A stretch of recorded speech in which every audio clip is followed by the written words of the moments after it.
가덕 신공항 부지조성공사를 담당할 건설사를 선정하기 위한 입찰이 진행 중입니다. 하지만 공사 참여 자격을 사전 심사하기 위한 입찰에 대형 건설사들이 한 곳도 참여하지 않았습니다. 개항 시기가 늦춰지진 않을지 우려의 목소리가 나오고 있습니다. 여름의 시작을 알리는 수국이 지역 곳곳에 만발한 모습입니다. 낙동제방 벚꽃길이 새로운 수국 군락지로 입소문을 타고 많은 관광객들의 발길이 이어지고 있습니다. 부산항의 역사와 함께 국제무역도시로서 부산을 상징적으로 보여주는 건축물이었지만 1979년 부산대교 진입로 개설 공사로 철거된 부산세관 예청사 복원이 본격 추진됩니다.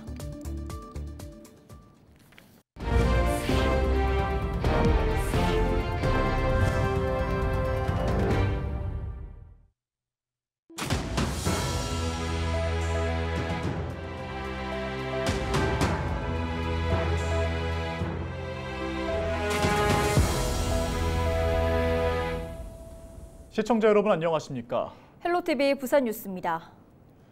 지난주 가덕 신공항 건설 사업을 전담할 가덕 신공항 건설공단이 본격 업무를 시작했고 가덕 신공항 부지 조성공사를 담당할 건설사를 선정하기 위한 입찰이 진행 중입니다.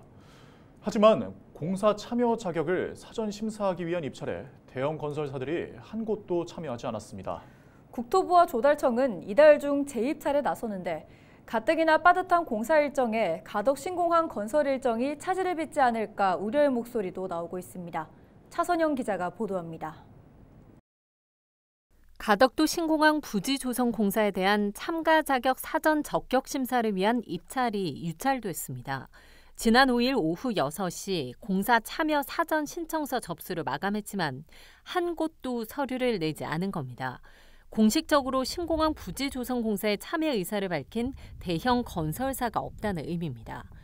해상에 방파제를 설치하고 부지를 조성한 후 활주로를 설치하는 바다와 육상을 오고 가야 하는 난도 높은 공사.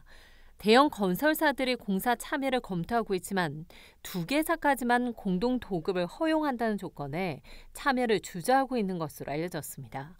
10조 원이 넘는 막대한 사업비 규모, 또 수년 동안 돌발 상황에 대응해야 하는 위험이 있는 공사지만 두 개사가 모든 공사를 책임져야 하는 건설 조건이 부담인 겁니다. 국토부와 조달청에선 이달 중 재입찰을 공고할 예정이지만 공동도급 허용 범위를 늘리는 등 공고 조건을 변경하는 부분은 결정하지 않았다고 선을 그었습니다. 조성공사에 참여할 수 있는 길이 열린 지역 건설업계에서도 조심스럽게 진행 상황을 지켜보고 있습니다. 입찰에 대한 참가하는 부분에 대해서 추이를 봐야 되겠지만은 공사비가 워낙 지금 많이 상승하고 있고 또 예산상의 문제나 이런 것들로 해서 제한되게 공사 입찰을 하다 보니까 대기업에서도 이러한 공사비로 해서 과연 마무리를 할 수 있을까 또 이런 또 염려도 하고 있는 실정이고. 계획대로라면 입찰 적격심사 참여업체를 대상으로 심사를 진행하고 심사를 통과하면 기본 설계 기간을 가진 후 11월 부지 조성공사에 참여하는 건설사를 최종 선정하는데 6월 중 재공고가 나더라도 이대로라면 대형 건설사들의 참여에 나설지는 미지수입니다. 가덕 신공항의 2019년 개항을 위해서는 부지 조성공사의 시작이 대단히 중요하기 때문에 1차 공모 유찰에 대해서 꼼꼼히 분석을 하고 그 과정을 통해서 국토부와 또 이제 부산시까지 함께 노력해서 2차에서는 유찰되지 않도록 함으로써 매립과 시설공사 등 가덕도 신공항 건설 사업을 전담할 가덕 신공항 건설공단이 본격 업무를 시작했습니다. 이 자리에서 국토부는 2029년 개항을 위한 후속 준비를 차질 없이 진행하겠다고 밝혔지만 건설을 위한 첫걸음부터 삐걱대는 모습입니다. 헬로티비 뉴스 차선영입니다. 여름의 시작을 알리는 꽃하면 수국이 떠오를 텐데요. 부산의 수국 명소하면 태종대와 해운대 수욕장 등이 떠오릅니다. 낙동제방 벚꽃길이 새로운 수국 군락지로 입소문을 타고 있습니다. 안수민 기자가 다녀왔습니다. 사상구 낙동제방 벚꽃길입니다. 산책로 옆으로 여름의 시작을 알리는 수국꽃이 피어났습니다. 푸른빛이 감도는 꽃잎부터 분홍색, 보라색까지 형형색색의 탐스러운 꽃송이가 시선을 사로잡습니다. SNS를 통해 부산의 새로운 수국 명소로 입소문을 타면서 평일 오전부터 나들이객들의 발길이 이어집니다. 꽃이 피어났다는 소식에 이곳을 찾은 시민들. 너나 할 것 없이 카메라를 꺼내들고 아름다운 순간을 사진에 담습니다.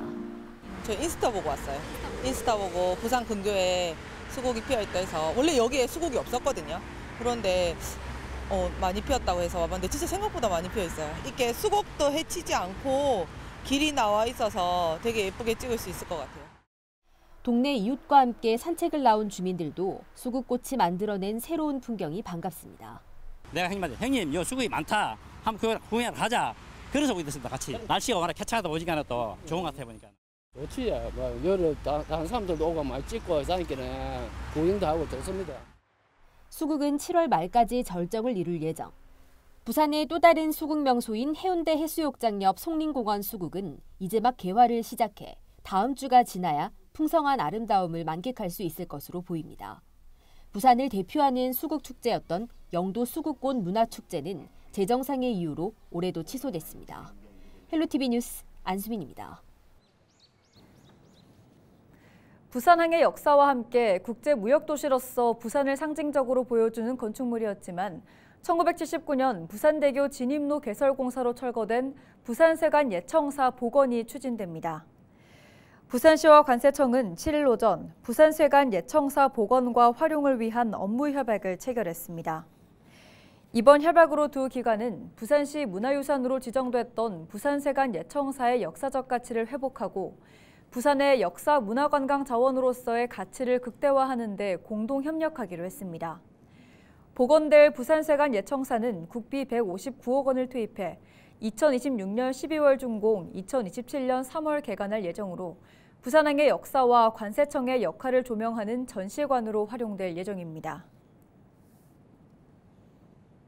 통계청이 발표한 2022년 인구 총조사를 기초로 한 장리 인구 추계에서 부산은 2052년이 되면 3만 6천 명 인구가 자연 감소할 것으로 분석됐습니다.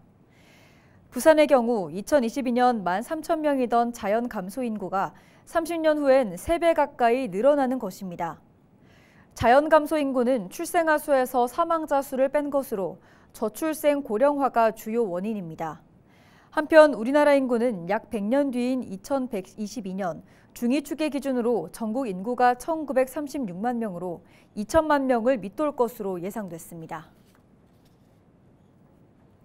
벤츠코리아 사회공헌위원회가 7일 부산 중부 아동보호 전문기관의 신규 조성을 위해 사업비 5억 원을 부산시에 기부했습니다. 기부금 전액은 사회복지법인인 아이들과 미래재단에 전달돼 아동학대 피해 아동을 위한 기반시설 조성에 사용될 예정입니다. 기부금은 벤츠코리아 사회공헌위원회와 부산문화방송, 아이들과 미래재단이 공동 주최한 제11회 기브앤레이스 마라톤 행사 참가비로 마련됐습니다. 오는 6월 22일부터 23일까지 화명 생태공원 오토캠핑장과 연꽃단지 일원에서 2024 부산 밀페스티벌이 열립니다. 부산시는 밀페스티벌의 밀푸드 편집샵 20여 곳을 공개했습니다. 7일 공개된 밀푸드 편집샵에는 미쉐린 가이드에 소개된 램지, 코르 파스타바, 르도에 등 맛집부터 고메밀면, 남천명가 등 부산의 맛집, 추러스 1500, 파머스 가든 등 디저트 업체가 포함됐습니다. 이번 축제에는 미슐랭 스타 셰프인 도우름의 이준 셰프와 류니크의 부산 출신 류태환 셰프 등 미쉐린 가이드에 소개된 5개 업체의 셰프들이 방문해 직접 음식을 조리할 예정입니다. 중구의회가 부산시의 부산항 일부도 관련 연구 용역에 지역 주민들의 의견을 반영해 줄 것을 촉구하고 나섰습니다. 중구의회는 7일 열린 중구의회 제300회 제1차 정례회 제2차 본회의에서 부산항 제1부도 보존 활용 연구 용역 주민 의견 필수 반영 촉구 성명서를 만장일치로 채택했다고 밝혔습니다.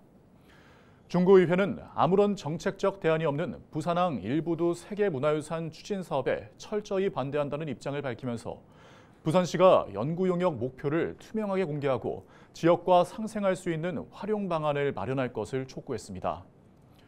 또한 시가 추진하는 용역이 단순히 부산항 제1부두의 세계문화유산 지정을 위한 사업이라면 구의회 차원에서 더욱 강력한 대응을 준비하겠다고 강조했습니다. 아파트 입주 전망 지수가 2개월 연속 상승한 것으로 나타났습니다. 주택산업연구원에 따르면 6월 부산 지역 아파트 입주 전망 지수는 88.2로 지난달보다 8.2포인트 상승했습니다. 입주 전망 지수는 아파트를 분양받은 사람이 정상적으로 잔금을 내고 입주할 수 있을지 예상하는 지표로 100 이하면 부정적인 전망이 많고 100 이상이면 긍정적인 전망이 많은 것으로 보고 있습니다. 연구원은 금리 인하와 주택 공급 활성화 대책에 대한 기대감이 주택 시장에 반영된 것으로 보인다고 분석했습니다.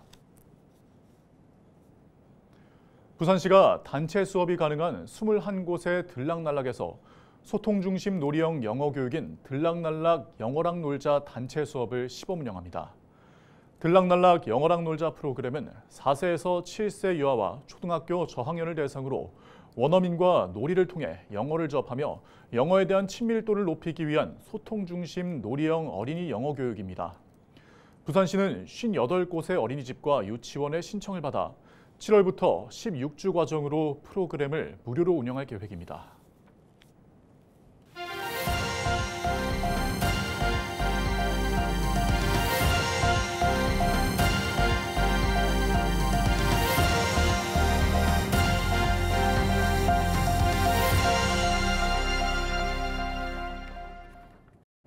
케이블 TV 공동기획 지역회생 프로젝트 지역을 살려라 순서입니다.